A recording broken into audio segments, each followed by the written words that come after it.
All praise be to Allah subhanahu wa ta'ala. All thanks be to Allah subhanahu wa ta'ala. We thank you.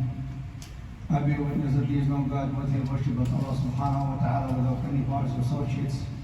And how could you disbelieve in Allah and all the signs prove that He is His existence?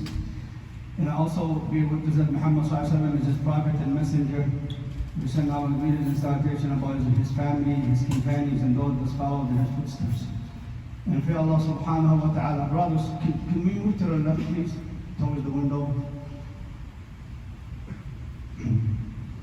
Today's topic is the second element of the Islamic civilization, and it is the greatness of the Muslim merchants and its impact for the spread of Islam. Last week we spoke about the first element, which is the Prophet ﷺ and his greatness.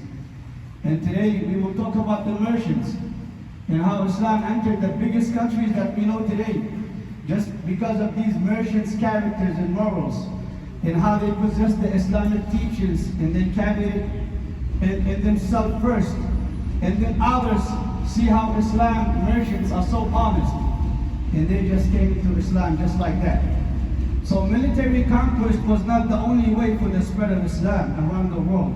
Many countries, Islam entered it because of the Muslim merchants in a direct way of Muslim merchants' conducts, moralities, in practicing Islamic values, teachings, and practicing the Islamic religion.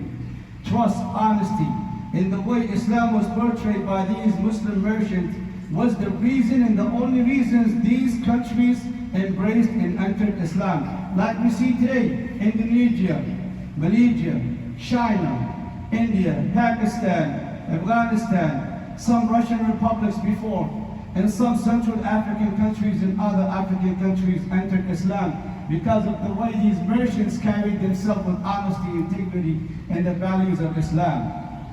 This kind of marvels Muslim merchant possessed, Islam naturally was spread in all of these countries without any military actions. Some of the examples of the Muslim merchant who was honest in the time of the Siddiq, may Allah be pleased with him, drought happened. And Uthman, may Allah be pleased with him, was offered so much for his 1,000 camel caravan that had many goods in it, not for profit or market monopoly, but those who offered him, they wanted to spend it in the sake for the Muslims because of the drought that happened and that affected the city.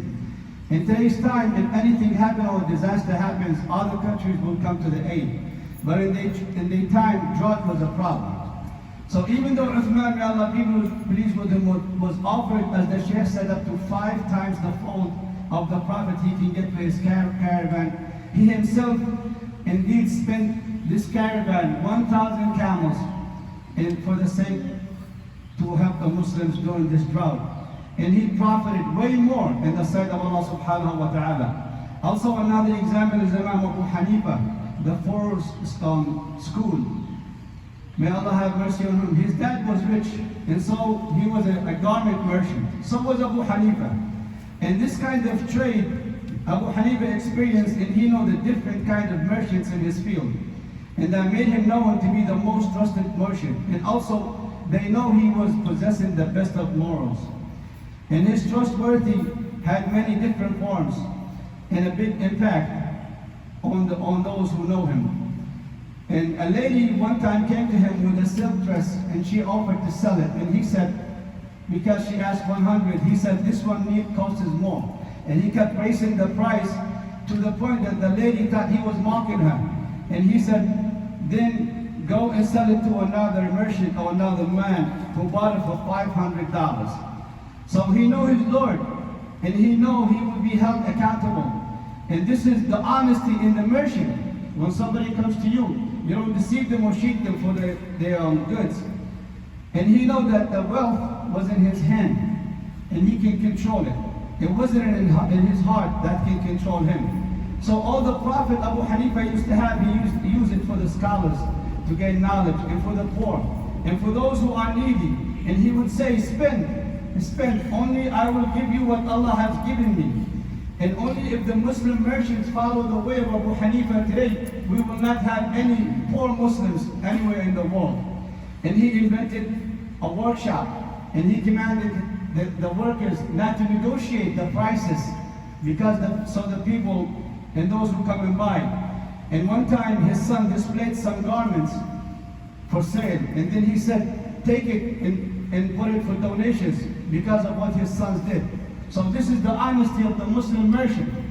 And he went to visit a sick one day, Abu Hanifa.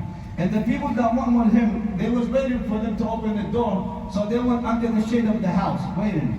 And then they told him, come in the shade. He said, this man owes me money, and I'm afraid if I come and use the shade of his house, it will be usury. So this is how much fear he had. And this is because just by staying under the shade of the man's house.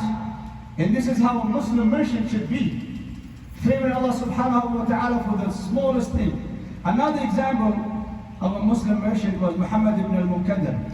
He was very honest and very trustworthy. His workers sold one day, by mistake, a merchant that costed $5 or $10. And then when he found out, he went out in the market to look for this man until he found him. Then he said to the Arab, my worker sold you something for 10, which only cost 5. And the Arab man said, well, I agreed, so I accepted. And then he told him, either you bring me back my good, or then you take some good for the price of $10, or you take $5 back. And he insisted on that. Then the Arab man said, okay, give me five dinars back. And then he asked in the market, who is this very honest man? They told him, this is Muhammad ibn al-Munkadir. He said, this is the one, oh, there is no God, la ilaha illallah. This is the one whose reputation filled the horizon. And these merchant Muslims at that time, people know their honesty and how trustworthy they were. So a merchant said that the word tajir in Arabic have meanings for each letter. Ta means taqwa, and alif means amana, and jim means gur'a, and R means rahmah. And this is how they want to describe themselves as a merchant, as a tajir. And a Muslim merchant must have piety, honesty, especially if they are trusted with people's property and things of value. All of these characters and morals a Muslim merchant possessed was the reason Islam entered these countries that we know today. Biggest countries. And some of the brothers and sisters are from, Some of the brothers are from these countries today. And they know that Islam entered them by the honest merchant that went to their countries at that time. And today, we see the merchant, as the Sheikh explained and he elaborated, they must be careful. Because where is honesty and trustworthy that they're supposed to have? And where is the good conduct that Islam teaches? Look at our condition today. There is no blessing in our trade and business. And you hear people say, doing business, you must be smart. And being smart, when you ask them what it means, you find out that it's totally different than what they practice.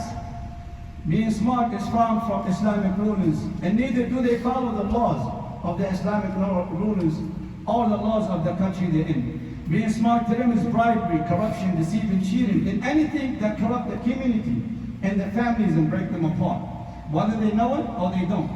The term smart in Arabic means he who turned to evil. Abu Ubaidah said the word smart means the one who deviates towards evil, meaning that he wants to start evil. This way all Muslim merchants must realize that this wealth that Allah gives them is a privilege, and Allah subhanahu wa ta'ala can take it away from you. And when you are an honest merchant and very trustworthy, it was mentioned in many hadith that you will be with the prophets and the martyrs. If Allah bless you, fear Him and do by what is needed from you. You are trusted with this wealth and give its rights and the rights of the Muslims, and also be an ambassador to Islam, especially in this country. As the Sheikh said in the beginning of the khutbah, we are all merchants and we all do some kind of business that has trust or any honesty in it. So a merchant is a role model and an ambassador of Islam. And the way you portray yourself and treat others, they will not blame you, they will blame Islam. So it is a test from Allah subhanahu wa ta'ala that you are being tested, no matter how much wealthy or rich you get. Allah subhanahu wa ta'ala can deprive you from this anytime. So as we see Muslim merchants with their honesty and the teachings of Islam, many countries that entered Islam by their honesty, in their integrity, in their values, and how they respected Islam first. Allah subhanahu wa ta'ala made these countries that were not Muslims. Look at how these merchant Muslims were honest and they embraced Islam out of their own will. وَجَزَاكُمُ اللَّهُ خَيْرًا. الحمد لله رب العالمين.